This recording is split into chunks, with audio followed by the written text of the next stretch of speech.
there's so much to talk about with that race. I hope everybody enjoyed the show. It was pretty wild from my eyes, but it had to be wild from everybody else. I mean, it was an awesome show. Well, I'm Jonathan Bird, track president and general manager here at the Indianapolis Speedrome, the world's home of the figure eight.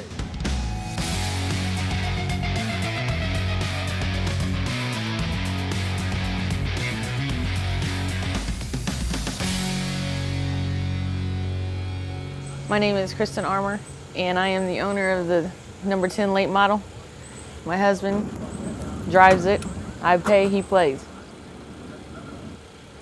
My name is Tim Logan. I drive the 81 late model. Yeah, my uncle, he worked here for years. He raced here for years. Started racing here in '64. My mother actually met my father here at the track and spent a lot of time here at the track before I was born. And the big joke in my family was always I was born to be here because I was actually conceived here.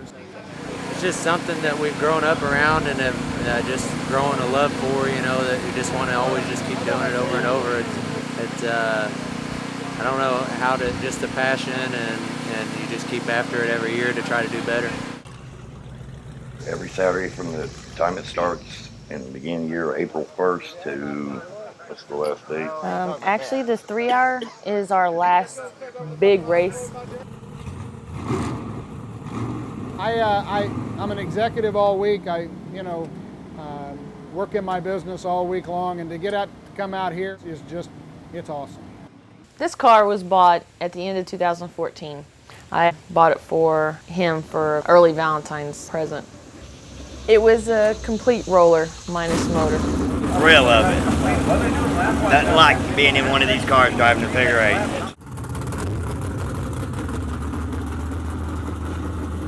Jeff has 4 kids. He's got 2 older, which the oldest son is with us in the pits when he's not in his military duties. I am with the Outlaw in the number 1 car, Brooke Tunney.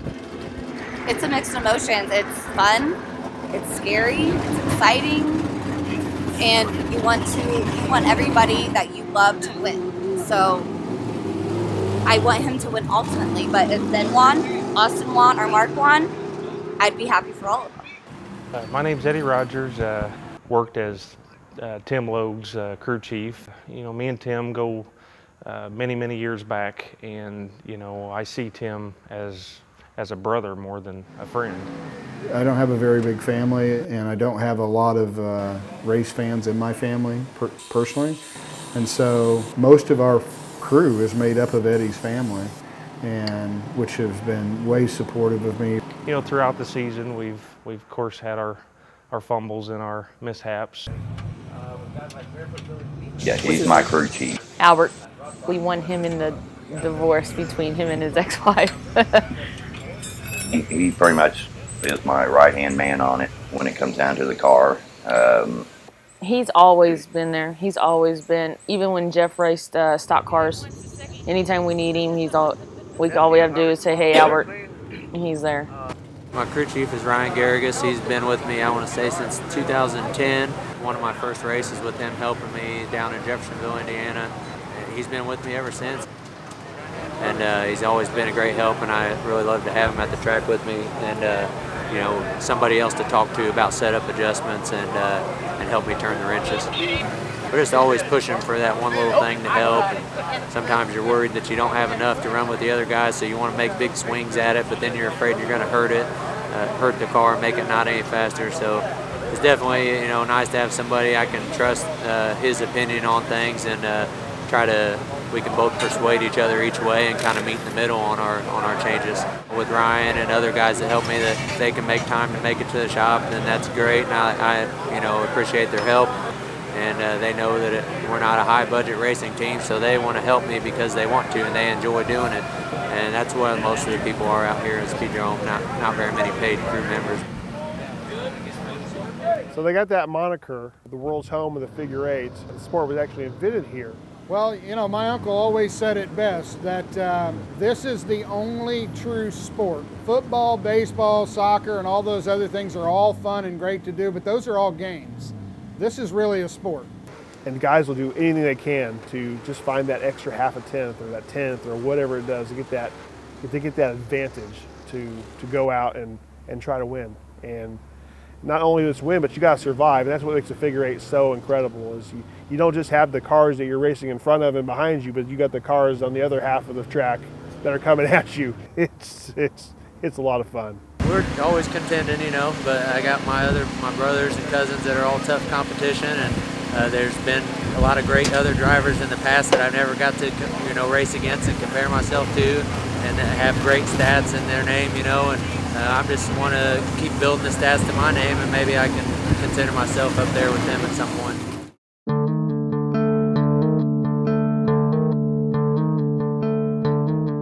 You do get in the zone in the race, and you know, just made so many laps around here now at Speedrome. It kind of comes naturally. Just the more experience, the better. You know, everybody, the more laps you make, it just becomes more natural when you're out there.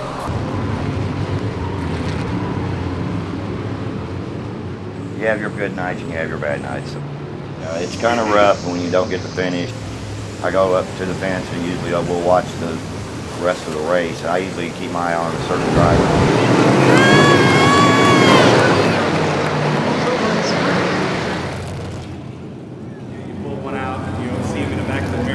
What goes through your head the last 5 or 7 laps?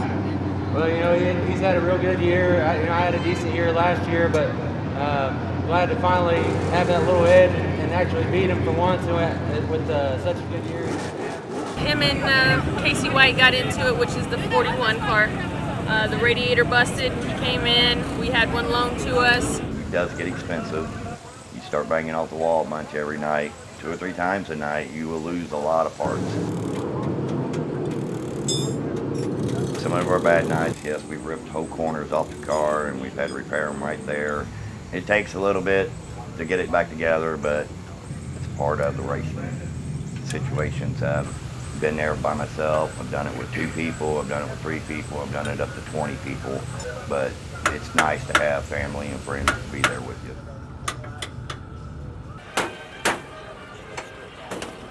Yes, if you have a dominant car and you're there on top of the game every week, yes, you will. You might be able to profit out of it if you win every other night. But if you're one of the ones that's just straggling in the top 10, you'll be lucky to pay for your fuel half the time. So we still do it though. Dad and my uncle, even back to my grandpa and great uncle, have done it back in the, I'd say, 50s, 60s, and then my dad probably in the 70s and 80s, all the way up to. My dad and Uncle Bruce had done it for 30 years or longer, so got us rolling into it when we were old enough. Yeah, my dad, he's been, like I said, he's been here since the track opened. He got put in the Hall of Fame last year. He's been a car owner, driver, promoter. So yeah, it's kind of a family. You know, he had a bunch of family run. Now me and my brother run. My nephews race out here. So it's just kind of, you know, this is what I did every Saturday growing up. I stand behind him. It's what he likes to do. I also have family that races out there back in the day, current. I've been going out there since I was a little kid.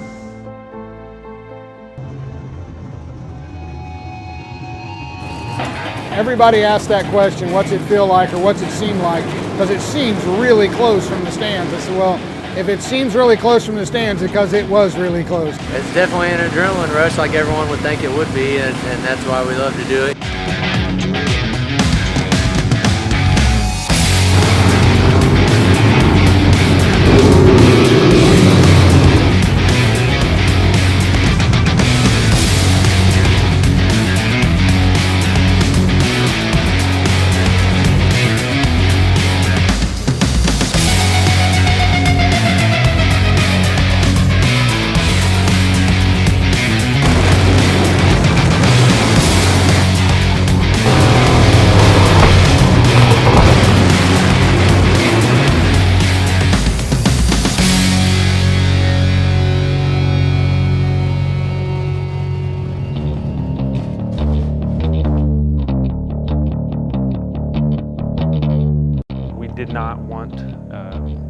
collision or any kind of trouble at all, being, you know, we're just a few weeks away from the World Figure 8 Championship. Yeah, if you hit, it hurts. There has been a lot of people that have been seriously hurt and seriously killed. You know, I am fighting for a run. I'm coming through the crossover. If you see me coming, I'm sorry if you're leading, you better back down because I'm coming through. That was going to determine who won Rookie of the Year. We had many things against us at that point, but you know, you still have to show up, you still have to run your heart out. Unfortunately, it was just a racing accident.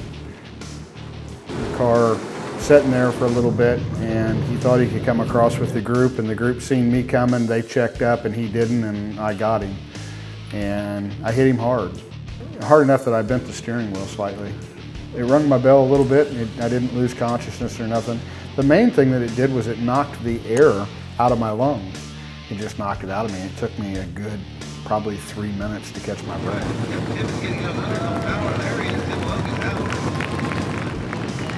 I'm all right. Just got the wind knocked out of me. That's a hard impact.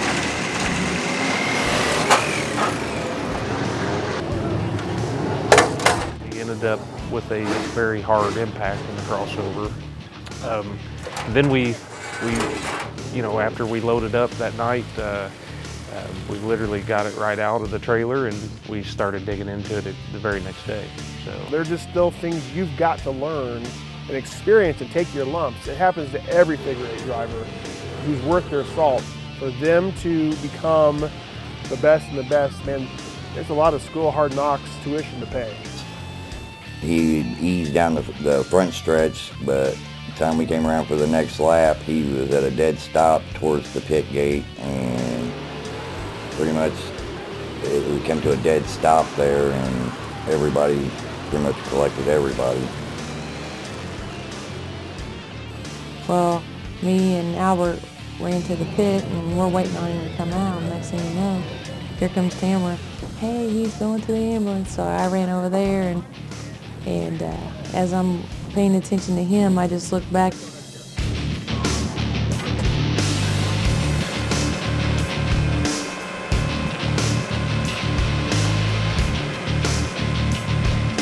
Careful.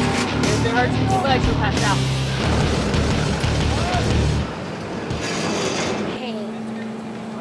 Jeff got his arm. I think that it's a possible broken arm, maybe a slight concussion, and that's the last we heard. So now it's just getting the car loaded up and going home for the night. you know, when you think you have enemies sometimes, a lot of times they'll be the first ones to show up to help you out.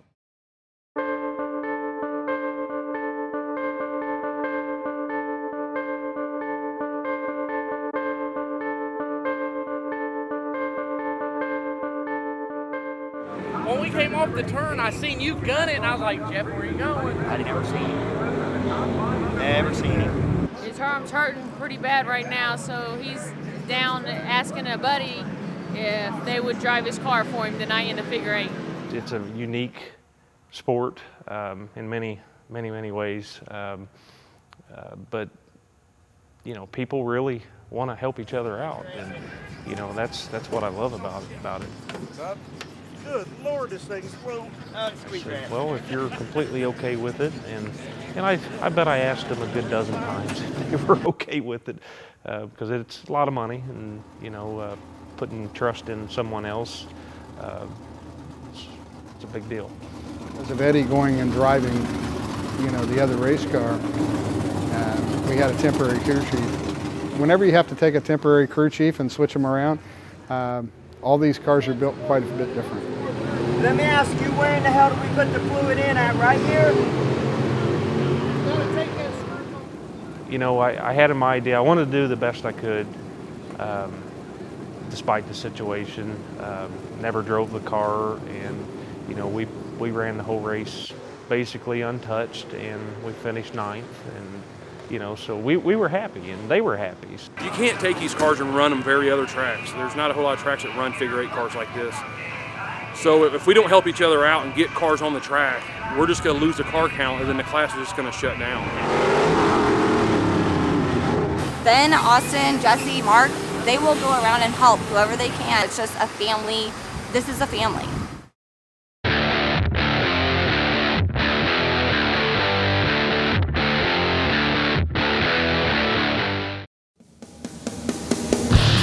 Yeah, the 3 hour. A gentleman by the name of John Stiles latched on to that, but turned the World Figure 8 Championship from a 25 lap race into an unknown, unheard of 3 hour endurance race. It is the most dangerous, vicious race on the planet. Nobody could last 3 hours racing figure eight racing, and no car could make it 3 hours figure eight racing. There's nothing else crazier than this race. It's definitely something that if you haven't been to it, you've got to go to it. Because it's the only race in the world where you can literally not start the race and not finish the race, and you can win the race. Because it is whoever completes the most laps in 3 hours wins. Been to every one of them, and so yeah, you can't help but get excited when you're a figure eight fan for the 3 hours. It gives you a little bit of advantage if you race up here all the time. There's only been 3 guys ever to win the big race that is not from this track. One of those is my dad, so we're going to try to come up here and get that done this year. So yeah, there's going to be a lot of good cars from all over the country here, so it's going to be a good race. You know, with the experience at 3 hours, always, you know, a lot of cars, so it's a little more crazy and hectic out there than what you're normally used to on a regular night. But any figure eight racing is always crazy, but the 3 hours just got that edge on any other, and anybody that's watched it will tell you how thrilling it is to watch.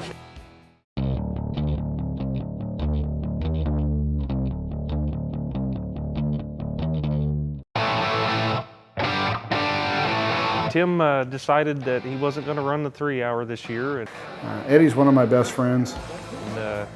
And he opened up his car to me, and you know, it was you know, it surprised me. It actually, you know, it really did. And he had finished 8th in 2 years in a row, in 2011 and 2012, and I felt like he was a good driver. I felt like he deserved the right to run it, and I did everything I could to give him the safest, fastest, most prepared race car that I could. I've watched a lot of them. I've got to compete in the 3 hour. I drove the 90-minute race earlier this year, and the carnage from my car was horrendous. It tore off both sides of my car and the complete rear end. The 3 hour race is more carnage, more cars. It's the only race in the world, as you may know, that finishes sometimes with more cars than it starts, which is hard to understand. This year, there are pre-registered 51 cars. Once Thursday and Friday and Saturday come, there might be drivers that are not registered that show up. So as of right now, there's 51 cars. 28 start the field. The rest are lined up at the on-track gate as alternates. And those alternates will line up by their fast time. So technically, once one car goes off, one alternate goes on. Eventually, all 51 cars will be on that track. You know, I had to get creative because I knew what I was going to be facing. But all in all, you know, you have so much adrenaline going through your blood, you know, you just don't even think about it. It used to be like an actual endurance race to where you stay out of trouble.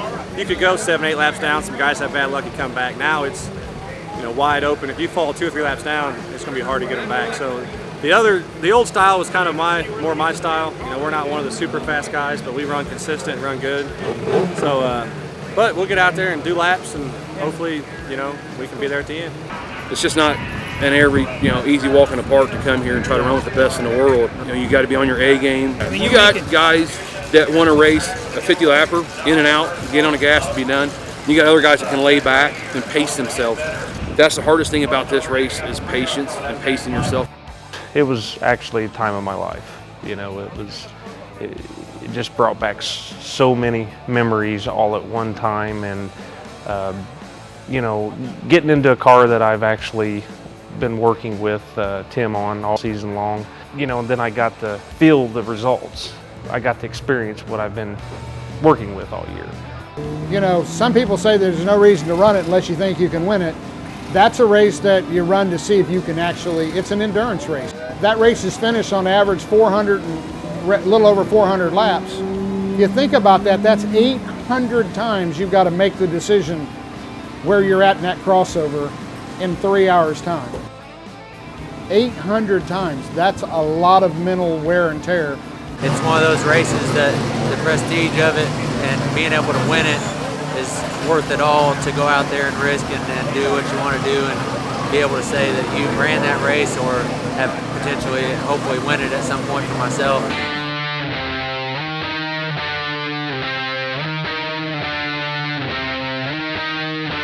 Yeah, I blowed the motor the night before the 3 hour. We didn't have another motor, couldn't get another motor, so we dedicated our time and parts and everything to Bobby Whitaker. Pretty much we just took our whole crew trailer with all the parts and all the goodies, and we supported him with everything that we had. We even took the battery out of my truck and had to put it in the race car. You know, you have to give that race a lot of respect. Still, I mean, it's still fun to be there, even if I'm helping somebody else. I mean, I'd rather be driving myself, but it's a big race to be missing. Hope it don't happen next year. You know, she's always 100% supportive of everything I do and very reasonable with the time I spend in the shop, and for her to be there and involved, and it's always nice to have her there with me. So I will have tears the first 5 laps because those 5 laps make or break because our people are pedal to the metal. Being nervous isn't even a good terminology for this race. It is all about luck, driver, and watching where the heck you're going.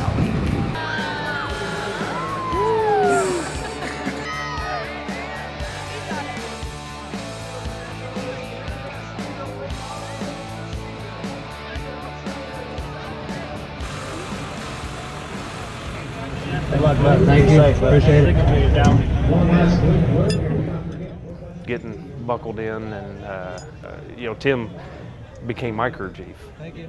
He stayed out on the track there with me, and you know, he flat out said right there, he says, you know, I don't care where we end up, just come back out of it, you know, safe.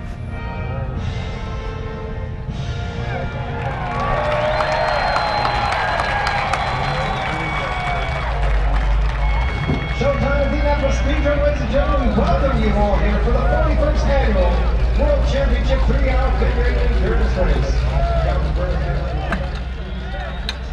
It's a Mad Max race. Run as hard as you can until you see that checkered flag.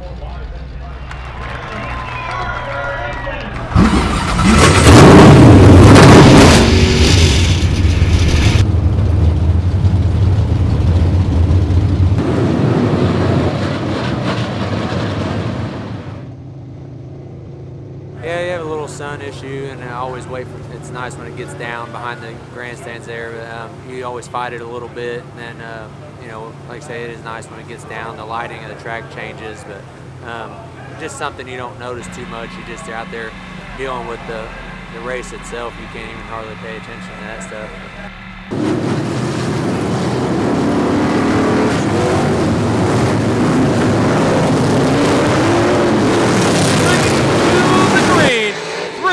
Of figure eight racing starts now.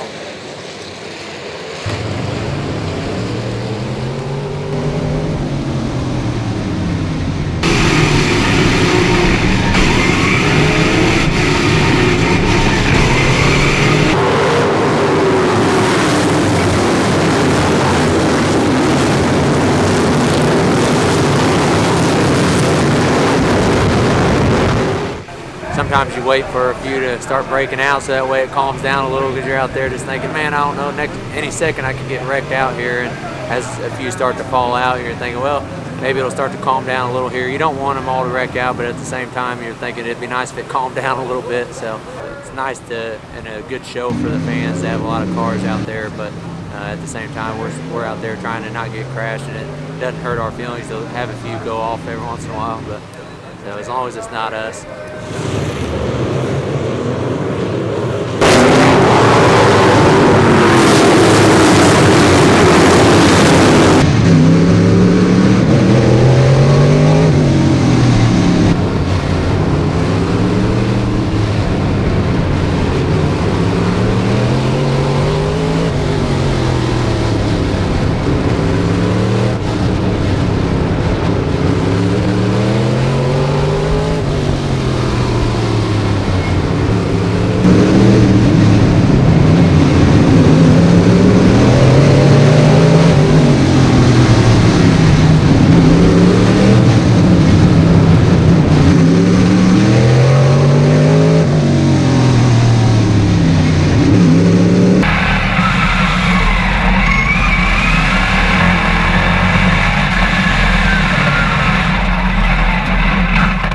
tangled up with Chris Green, and he got spun on the corner. Oh, trouble in turn number 4. Around goes the number 22 of Green. Turn number 4 and the 81, oh, the 18. Oh, more cars stacking up into this, Tommy. Drivers don't know where to go. Oh, traffic jam into turn number 4, and this is it. You see the 48 slammed hard into the back of the 17C of Corey Harmon. Doodle Ferris in the 48. Harmon's rear wheels are off the ground. I got caught on the edge of his rub rail, and I'm sitting there, you know, after it died, I'm sitting there trying to restart this thing, and it's just grinding away and can't get anything to happen. And I'm saying every prayer in my head, you know, and within seconds of time, and finally it hit, and we fired back up, and you know, we kept going and charging along. So.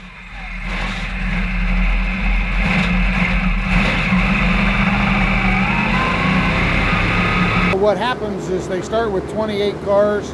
If one car goes out for more than 2 laps, another alternate car can come on. If I started the race and I maybe popped a tire and I came off to fix a tire, if I miss 2 laps, they'll put an alternate out. He starts from 0 laps, but I get to come back out as well. So the race can literally finish, and has finished, with more cars than it started.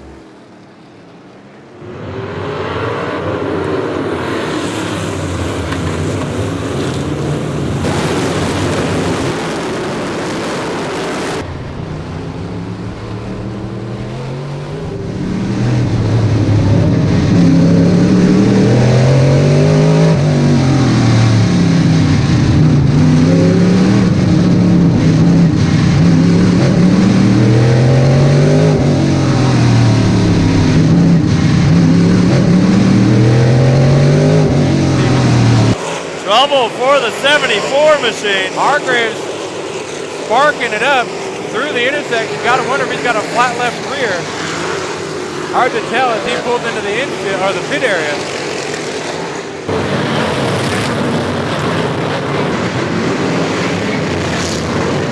Yeah, we had a great race going. I mean, hanging on there, I think in the 3rd spot, maybe even took the lead there for a little, and we were in good shape staying on the lead lap, and that's what we really wanted to do, stay on the lead lap.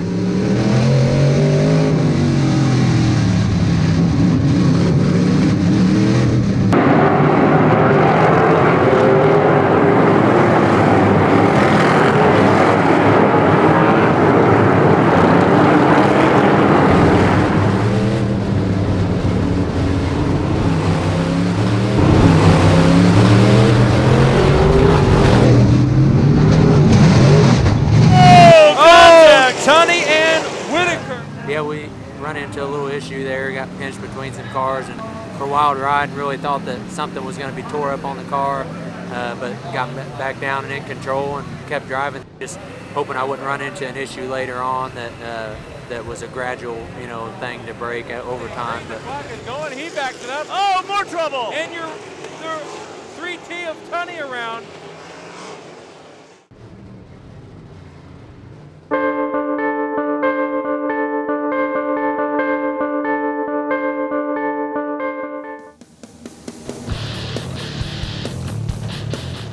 There's the strategy of when they're going to make their pit stop. If it's after 90 minutes or if it's right before, and we see it's going to be a long caution and I'm on this side of the racetrack.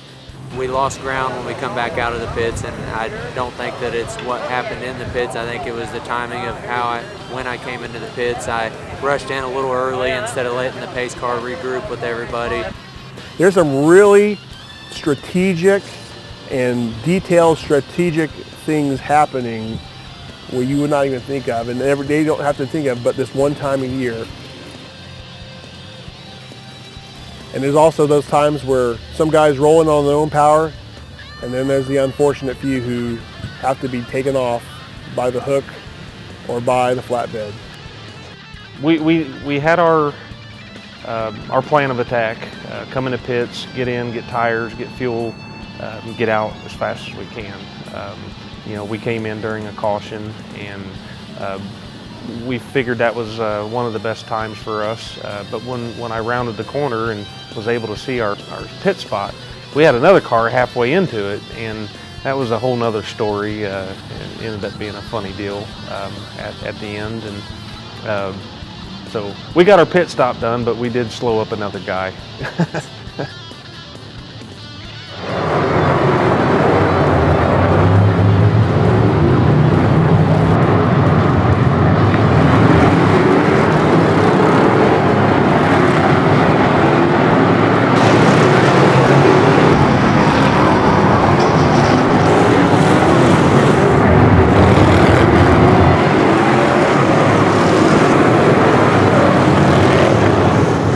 See the drivers getting out of their cars. Bulldog Whitaker just hopped out of his car. I don't know if he had the choice. He's probably trying to figure out how that happened. Bobby did think it was over. Once he was able to get out of the car, he seen that the oil pan was just opened up like a tin can, and once they was able to bring him off the track, he was already undressed and, oh no, we're done, she's done, there's no way we can do it. And then Jeff here got up underneath it and, oh no, we can work it. So he worked his magic with the welder and, hey, get dressed, you're going back out.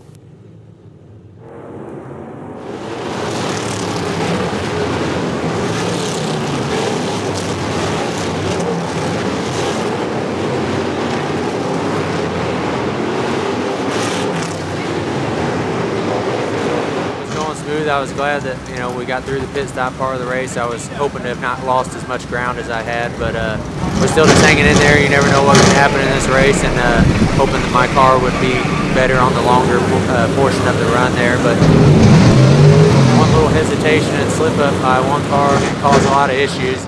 It knocked me around a little bit, but I was okay. Just more upset that we didn't make it through the whole race, and I knew my night was over with. Right into the driver's door of Jesse Tunney. Boom, you can see that car just flexing up. You can see the rear end just completely ripping out. I'm actually a little bit surprised that we saw it happen this late in the race, but Tommy, you're never safe from the intersection. Never safe, absolutely not. When you're out there for 3 hours, one thing I try to do is just not even think about the time. I try to think of especially during cautions, I think about things with all the kids and, do other things to try to take up my time. It sounds silly, but it's just, everybody has their thing and how they do things. So it just kept getting better and better. So, I was getting a little more excited as the race went on, and it actually makes you want to run harder. It was another one of those just racing accidents, and both cars got severe damage, and Jesse was hurt. I mean, there was no doubt he was hurt. Probably should have taken a little more time to get checked out than what he did. He is a phenomenal driver. There's no question. I mean, he is, when I talk about the world's greatest, he is definitely in the top 5 of the world's best drivers that's ever put on that uniform.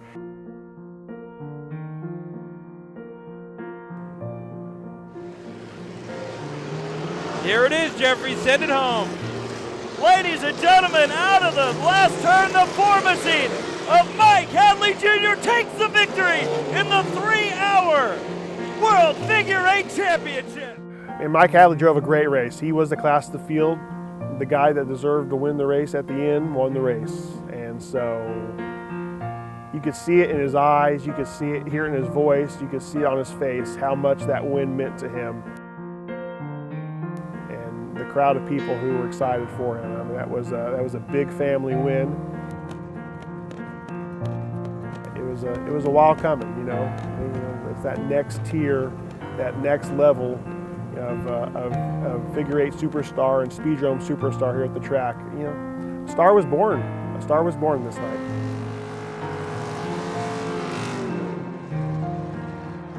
Awesome guy.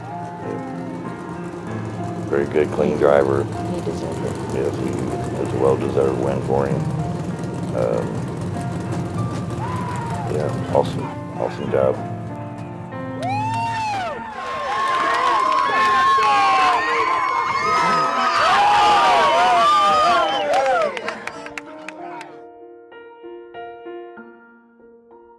I tell you what, I'm not really worried about that trophy, and as of right now, I don't give a damn about that $20,000, but there's one thing they won't do, and that's take my name off being the 2017 3 hour. I can run with the best of them.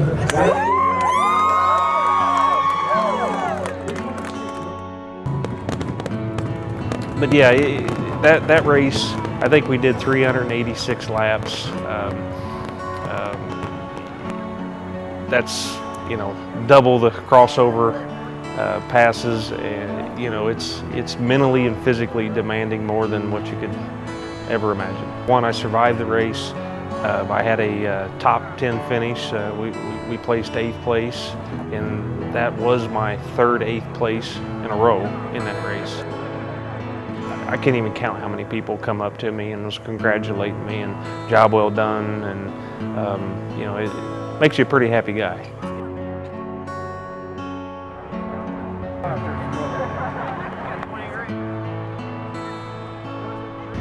There were 55 drivers, different drivers that had started a race this year at the Speedrome before the 3 hour. And out of that 55, I'm going to tell you 25 of them are probably the world's greatest figure 8 drivers.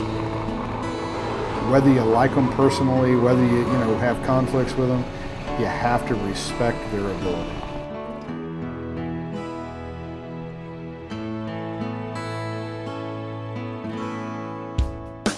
Yeah, definitely had a lot of hours in the shop and work. You know, a lot of help. My another crew member, Mark, and Ryan, and a few other guys helping me out. That we were able to get it all taken care of. And we were really pushing through long hours this past week and trying to get it ready. Even last night, had enough sitting there, you know, looking at the car like, man, am I going to really be able to get this thing ready for tomorrow? But we always managed to make it happen one way or another. And we're here and third fast for the night, so we can't complain too much.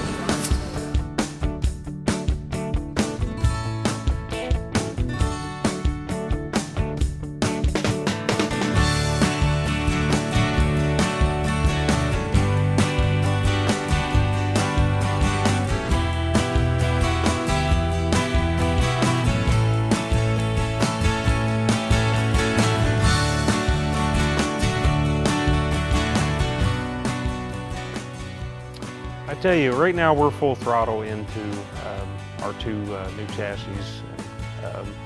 There's not a day goes by where we're not doing something. If we're not physically here, we're on the phone, we're making calls, we're trying to figure out who has the best of everything. Well, it's interesting because I got to wear 2 hats this year. I got to be both car owner and crew chief for a little bit, and also a driver. So really 3 hats. Not much of a crew chief. I'm definitely not good at that task. I shined a penny to get this thing. What's the chief?